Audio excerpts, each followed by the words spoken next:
fellow photographer, how's it going? I'm Michael Zelbel. In this series of videos, I would like to give you my very best tips for spicy holiday photos of your partner and your new holiday friends. I will use various cameras. I will use my smartphone, my small mirrorless camera, and also my big boy DSLR camera in the various videos. I want you to be able to shoot awesome photos with whatever camera you have at hand at any given moment. My wife Emily and I, we are over here in a club called Spice. It's a club on Lanzarote, which is a Canary island.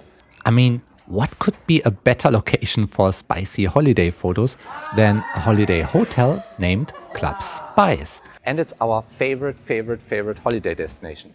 Over here, clothing is optional. That means if we want to shoot in very sexy clothing or even nudes, it's all fine. There's no gossip, no double moral, it's all natural.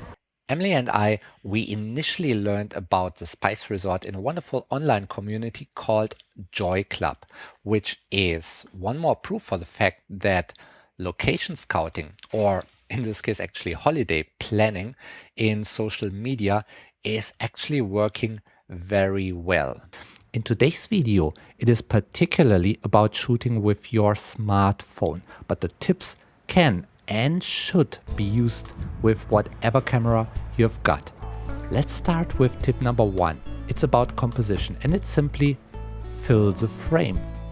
I mentioned it, and I mention it first because especially on holiday, we photographers tend to forget that we should fill the frame with our subject. Even when you're doing me in front of photos, you don't want to have this tiny me, this dot is Emily at the beach, and then there's this huge beach which just overpowers everything.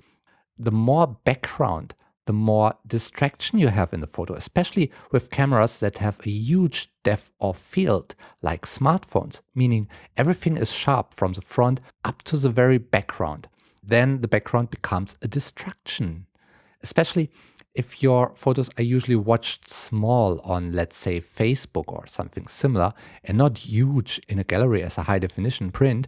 Then on the small photo, so much background, it really leads away from your subject. You lose the details of your subject, and the details are usually the really interesting thing.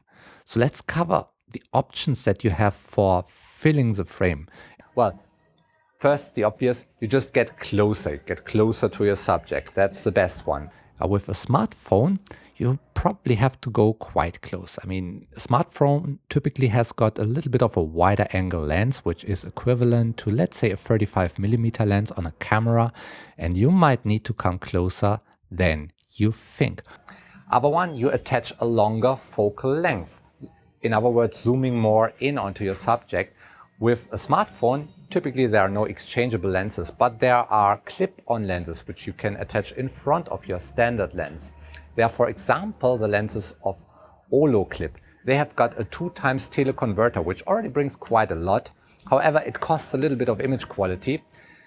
For my particular smartphone, the iPhone 6, the Clip converter is not out yet. That's a pity. So I'm using another converter, which is a generic brand, and it costs quite a bit of image quality, but well, I can live with that. Another method to go closer is to use the electronic zoom in the smartphone. That's very practical. I can just pinch or something and zoom in. However, this costs resolution and it costs image quality as well. Option number 4 would be you just crop the photo afterwards. So you shoot it wide open and then crop in later on in the image editing dialog of your smartphone or in image editing software.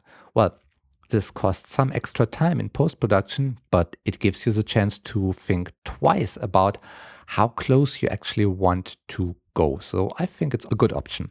Well, there's an old saying in photography, and that goes like, if you want to improve your photos by 100%, move in closer. And I found that saying to be true. Tip number 2 for spicy holiday photos is posing. Pose your model in an S-curve. Well, what does that mean? A subject which is standing just tall in front of your camera typically doesn't look very pleasing. You don't do her any good with a standing tall pose. You want to be able to direct your subject so that he or she is standing in a way that is looking really good on a photo, right? And there's one particular way to pose that I would like to recommend to you today. This is letting your subject's body follow a so-called S-curve. Well, what does that mean? The spine of your model or her whole body is forming a kind of S or a mirrored S. So there are curves in the body. You do that by stretching out her hips and turning her shoulders so that there is a twist. This is looking very pleasing. You don't have to take the S shape totally literally and you don't have to completely follow through, but check how much S-shaped curves you can get out of your subject. One tip, if you're shooting a man, then you probably want to bring his upper body closer to your lens and his hips further away. That looks better because things which are closer to your lens, they get bigger, especially with smartphones with a wider focal length. And well, men like that if the upper body is more powerful, let's say. If your subject is female, then you can bring her hips closer to your lens so that you accentuate her sexiness, so to speak. However, if you want to make her thinner, then, well, rather don't bring her hips closer because that will also make her hips wider. Rather bring her shoulders closer to your lens and belly and hips further away. A bit similar like you would do it with a man. Now try it out and produce some impressive, sexy photos. And after that, find photos online which you think are awesome and that you want to photograph as well. And pay particular attention towards what kind of lines and curves they used to pose the models on those photographs. After a while, you will be able to reverse engineer such photos and then you can do them yourself. We are ready for tip number 3 for spicy holiday photos, and that is bringing in more light with a reflector.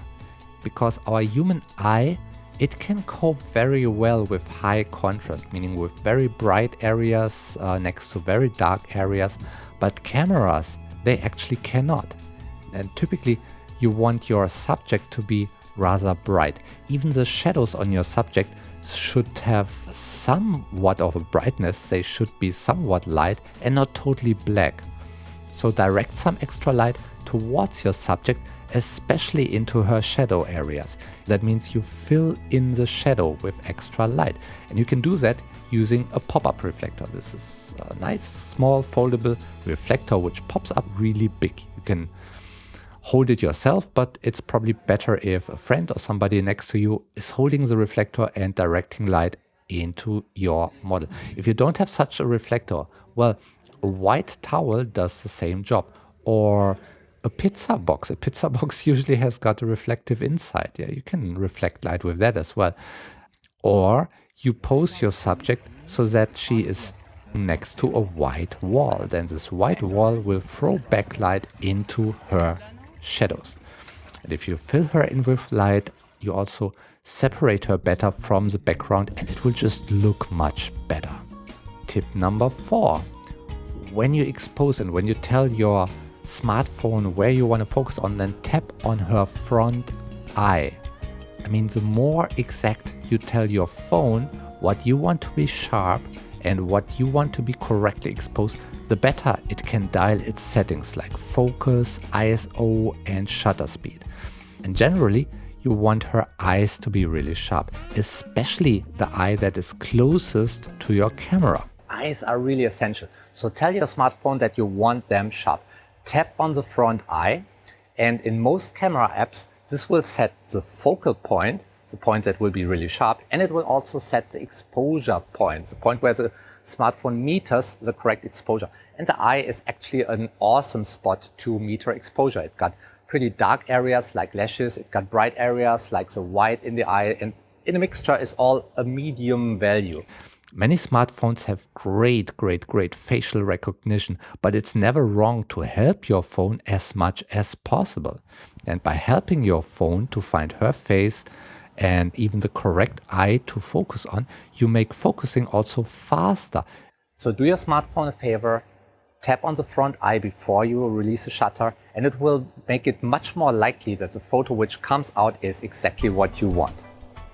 Tip number 5, stabilization. The big thing with smartphones is how do you get it stable? I mean, lots of people complain about blurry, shaky images when they shoot with their smartphones.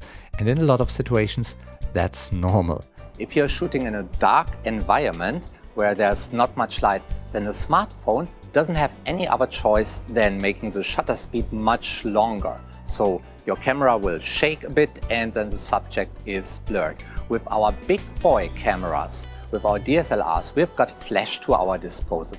Flash will freeze the subject. But with the smartphones, there's no way we can synchronize flash. We have to shoot with the light which is there, and that means the shutter speed might get longer, so there is a risk of camera shake, and then you've got a blurry image. So the key over here is stabilization, and there's a whole lot of things that you can do to stabilize your camera while you're photographing. The obvious thing would be to use a tripod, at least a small tripod like a Gorilla Pod or something, but chances are that you don't have a tripod. One big thing is that you have got a stable stance to begin with. I brace my elbows over here and hold the camera a little bit strange, but it's kind of very stable. If I've got a wall to my disposal, then I lean at the wall or I rest my elbows on a table or something like that. Then another thing is how to press the shutter. If you're just tapping on the glass, that will definitely introduce some camera shake. If you press the volume up button or something on top of the phone, then the key is to press it so gently that the actual exposure, the moment of the exposure, comes as a surprise. One thing that is much better is when you plug in your headphones and use your volume up button as a shutter release. On iOS, that is a default. On Android, you have to configure the volume up button as shutter release.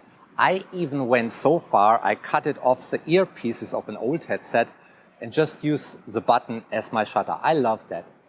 Also a good idea is to use a Bluetooth remote control. There's this little tiny nice Bluetooth remotes which act as a shutter release. During the exposure, hold your breath. Breathe out, hold your breath for that second. So if you look for a stable stance, if you press the shutter button really gently, if you use your headphones to actually trigger your shutter, then the photos will have much less camera shake, and that means you can work in much lower light conditions without getting blurry images. Tip number 6. This is really a smartphone tip. Use a camera app like Camera 360. Nowadays, we are used to very polished, photoshopped portraits. And if you want to make your subject happy, then either you retouch a lot in Photoshop or you use the right camera app on your smartphone. Today, for example, I'm using Camera 360. Camera 360, it detects face, it detects skin, and it retouches all of that beautifully. With Camera 360, you shoot a portrait and then you select the photo, you tap on Edit, then you tap on Portrait, then it detects the face in the portrait. And potentially you have to adjust where it should look for the eyes and for her lips. Then you can simply apply a quick fix, which is usually really good. You can smoothen and whiten the skin. You can adjust the face shape. You can enhance her eyes. There are many more general adjustments. However, you could also use a camera app like Hello Camera. This is more sophisticated. In contrast to Camera 360, this is a paid app. It costs a couple of bucks, but it pays off. It got the Camera 360 technology built into it, but it got many more controls to tweak. It got presets for other kinds of photos like food or macro photos and much more. And using such a camera app that directly retouches your image gives you a very fast way to produce photos with a wow effect, meaning photos that turn out so much better than your subject would expect it. Wrapping this up, I would like to get a little bit nerdy. I want to talk about video. I would like to give you the confidence that your smartphone is actually a really great camera device. I'm filming these tutorials entirely on my 3 iPhones, which is the iPhone 4S, the iPhone 5S and the new iPhone 6. They are so small, they fit easily into my luggage, they use like no space, they have like no weight, and they are perfect. They're filming full HD video, which is sharp and crisp and of pretty high quality. The issue with smartphones is stabilization. I typically use a tripod, or I use my new fancy gimbal, which is this device. It's a device that I'm holding in my hand. I switch it on, and then it stabilizes the phone on 3 axes, the pan, the roll, and the tilt axis. It follows my movement, but it eliminates most of the shake that I would produce with my hand. It's called SwiftCam M3. It's from a company called Dict Creative in China. But I actually bought it from an American online store called redrockethobbies.com. The owner of that store, he's named Matt. He seems to be a really nice guy. And this handheld gimbal, it arrived within 4 days in Germany. Using such a device, I can film in a way that you actually enjoy watching this video and that you do not get seasick by watching really shaky video.